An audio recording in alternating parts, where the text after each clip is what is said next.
আজি মই তেজপুৰ গভৰ্ণমেণ্ট স্কুলৰ শিক্ষক প্ৰবীণ কোচ। মই আজি আমাৰ অবিনাশ শৰ্মা আৰু তোৰ নাম কি আছিলে? অনুজ ৰায়। ইহঁতৰ ঠাই চাবলৈ আহিলোঁ। ইহঁতে যথেষ্ট কষ্ট কৰি পাহাৰৰ ওপৰত থাকে। এই ঠাইটুকুৰাৰ নাম হৈছে ঔগুৰি পাহাৰ। মোৰ লগত ইয়াৰ ছাত্ৰ দুজন আছে। ইহঁতে মোক আগবঢ়াই নিবলৈ আহিছে। সিহঁতে ঠাইটো বৰ ধুনীয়া সুন্দৰ, যিহেতু তেজপুৰ শিলেৰে কথা কয়, গতিকে শিলৰ পাহাৰ। আমি যথেষ্ট ওপৰলৈ উঠি আহিলোঁ। এতিয়া মই তাৰ দেউতাকৰ অসুখ খবৰ ল'বলৈ আহিছোঁ, লগতে তাৰ পঢ়া শুনাৰো খবৰ ল'ম। এয়া আমাৰ অবিনাশ শৰ্মাৰ দেউতাক। মই অহা বুলি গম পাই তেখেত ৰৈ আছে, গতিকে তেখেতৰ ঘৰখন দেখুৱাইছোঁ। আৰু পাহাৰৰ ওপৰত যথেষ্ট ঔগুৰি পাহাৰ, আৰু মোৰ ইয়াৰ ষ্টুডেণ্ট আছে, খুৰাকো আছে। গতিকে সকলোকে আজি লগ কৰিম, সিহঁতৰ পঢ়া শুনাৰো খবৰ ল'ম। গতিকে আমি এতিয়া মই তেজপুৰ গভৰ্ণমেণ্ট স্কুলৰ শিক্ষক।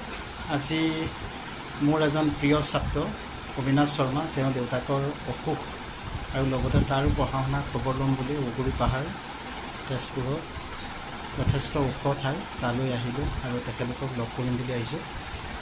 দাদা কওকচোন, অবিনাশ পঢ়া শুনাত কেনেকুৱা? নমস্কাৰ। অবিনাশ শৰ্মা মোৰ সৰু ল'ৰা। পঢ়া শুনা বেয়া নহয় বাৰু, ঠিকেই আছে বৰ্তমানলৈকে। হয়, এতিয়া তেওঁ কোন ক্লাছত পঢ়ি আছে? ক্লাছ 9। অঁ, পঢ়াৰ বিষয়ে কেতিয়াও ক'ব নালাগে, নিজেই পঢ়ে। আৰু সি NCCও লৈছে, কিন্তু হয়, হয়। NCCত যিমান গুৰুত্ব তাৰ পঢ়াখিনিতো সিমানেই গুৰুত্ব। বঢ়িয়া বঢ়িয়া, সুন্দৰ। সেইখিনি তাৰ বহুত ভাল হয় লাগে হয়, মানে। একদম ধুনীয়া কথা। আপোনাৰ অসুখ হৈছিলে, ভাল পাইছে এতিয়া? হয়, মই বৰ্তমান এতিয়া অলপ সুস্থ হৈছোঁ। আচ্ছা, মানে অসুখ কি প্ৰেছাৰ কিবা নাই? প্ৰেছাৰ হৈছিলে। প্ৰেছাৰ হৈ মানে মোৰ নাকে মুখে ব্লিডিং হৈছিলে। তাৰপিছত মই টাইমছত গৈ এডমিট হ'ব লগা হৈছিলে। আচ্ছা, এতিয়াতো সুস্থ হৈছে। এতিয়া সুস্থ হৈছোঁ। তাকে অবিনাশে মোক ক'লে, মই তাক খবৰ ল'ম বুলি আহিলোঁ আজি। আৰু এই অবিনাশৰ খুৰাক আছে, গতিকে আৰু মোৰ দুজন ছাত্ৰ ওচৰতে আছে, তেওঁলোকে খবৰ পৰা আহিলে। অবিনাশ শৰ্মা, আহাচোন। এই তুমি এইবিলাক কি ৰাখিছা? এইবিলাক মই পোৱা পুৰস্কাৰ, স্কুলৰ পৰা পোৱা আৰু কিছুমান প্ৰতিযোগিতাৰ পৰাও পোৱা এইটোত আছে। কিহত পাইছিলা? এইটো আমাৰ স্কুলত প্ৰথম যেতিয়া আমাৰ ফাংচন হওঁতে দাঙি দেখুৱাচোন। প্ৰথম পুৰস্কাৰ দিছিলোঁ। প্ৰথম পুৰস্কাৰ পাইছা? আচ্ছা, সুন্দৰ। প্ৰথম পুৰস্কাৰ কিহত পাইছিলা? জ্যোতি সংগীত, মানে সংগীতো চৰ্চা কৰা, সংগীত ভাল পোৱা। পঢ়াৰ লগে লগে সংগীতো কৰিছা, NCCও কৰিছা। সেই কথাটো গম পাইহে মই তোমাক আজি লগ কৰিবলৈ আহিলোঁ। আৰু কিবা পাইছানে এইবিলাক? কিতাপো পাইছা ন? হয়।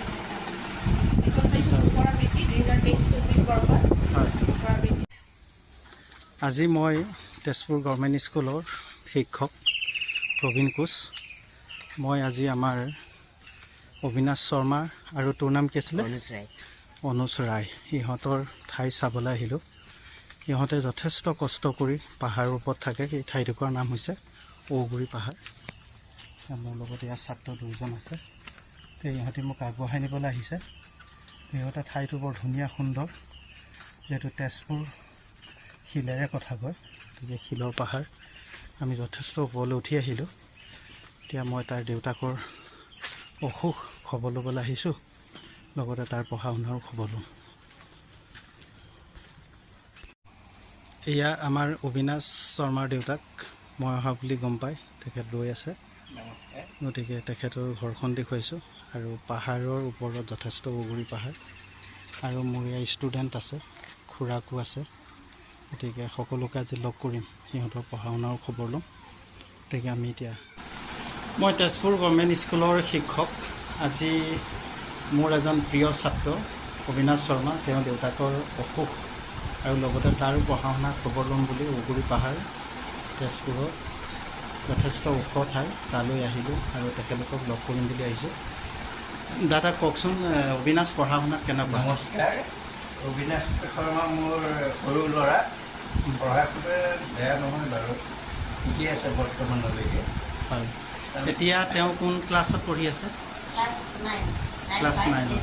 অঁ, পঢ়াৰ বিষয়ে কেতিয়াও ক'ব নালাগে, নিজেই পঢ়ে। আৰু সি NCCও লৈছে, কিন্তু হয়, হয়। NCCত যিমান গুৰুত্ব তাৰ পঢ়াখিনিতো সিমানেই গুৰুত্ব। বঢ়িয়া বঢ়িয়া সুন্দৰ। সেইখিনি তাত বহুত ভাল হয় লাগে হয় মানে একদম ধুনীয়া কথা। আপোনাৰ অসুখ হৈছিলে, ভাল পাইছে এতিয়া? হয়, মই বৰ্তমান এতিয়া অলপ সুস্থ হৈছোঁ। আচ্ছা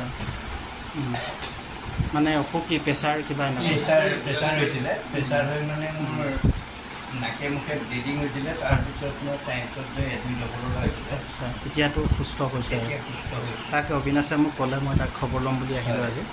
আৰু এই অবিনাশৰ খুৰাক আছে, অবিনাশৰ খুৰাক আছে।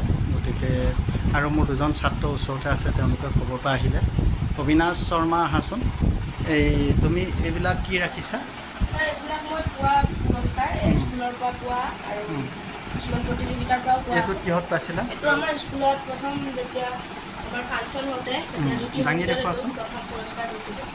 পুৰস্কাৰ, প্ৰথম পুৰস্কাৰ পাইছা? আচ্ছা সুন্দৰ। প্ৰথম পুৰস্কাৰ কিহত পাইছিলা? জ্যোতি সংগীতত জ্যোতি সংগীত মানে সংগীতো চৰ্চা কৰা, সংগীত ভাল পোৱা, পঢ়াৰ লগে লগে সংগীতো কৰিছা, এনচিচিও কৰিছা। সেই কথাটো গম পাইহে মই তোমাক আজি লগ কৰিবলৈ আহিলোঁ। আৰু কিবা পাইছানে এইবিলাক? পাইছা পাইছা কিতাপো পাইছা ন? এইখন পাইছোঁ পৰা বৃত্তি 2023-24 বৰ্ষৰ হয়। পৰা বৃত্তি